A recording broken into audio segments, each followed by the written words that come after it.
LIFE Raft is a really ambitious project to protect some of the most important seabirds in the whole of the UK.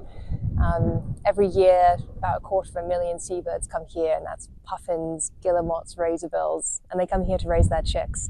But they're threatened by brown rats and feral ferrets, which were never meant to be here, and they were eating the eggs and the chicks and even adult seabirds. So LIFE Raft is set up to actually protect those birds by eradicating rats and ferrets from the island. We are now down to looking to the last few remaining ferrets on island.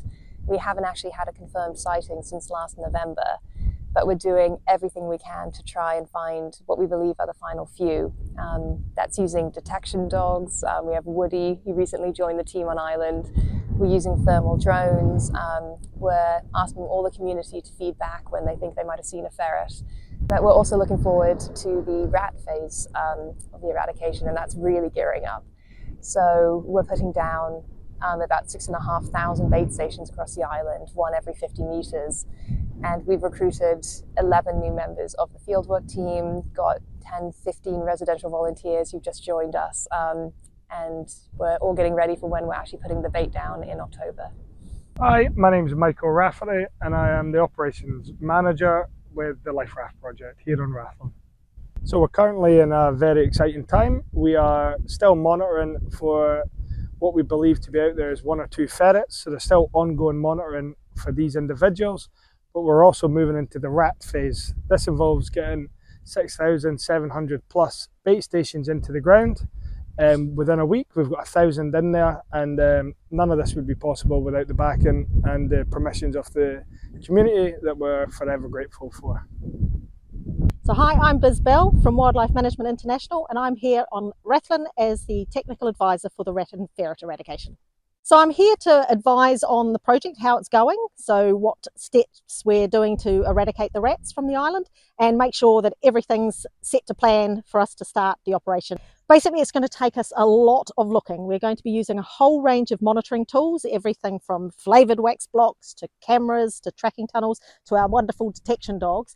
And basically, we spend the next 2 years monitoring across the island after the poisoning phase has gone. And when we continually get no sign on any of those monitoring tools, we can declare the island rat-free. So the LIFE Raft project, which has been running for almost 3 years now, and the idea is that it would eradicate the island of feral ferrets that were released here and rats, brown rats. And that is certainly going to have a great benefit to the ground nesting birds and the seabirds, especially puffins that would nest in burrows and can be very vulnerable to these predators. So it will be it's a long-term thing. Once they've been eradicated, the monitoring will start to tell us and show us that there's been an increase in population, which we expect will be the case. And then there's other species like Manx shearwaters, storm petrels that potentially could breed here in large numbers, but have been curtailed by the rats and the ferret predation that happens out there on the cliffs.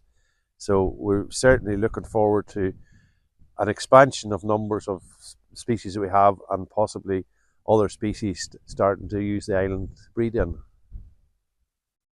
A huge thank you to all of our funders, without whom none of this would be possible. So huge thank you to EU Life, but also the National Lottery Heritage Fund, Garfield Western Foundation and DARA.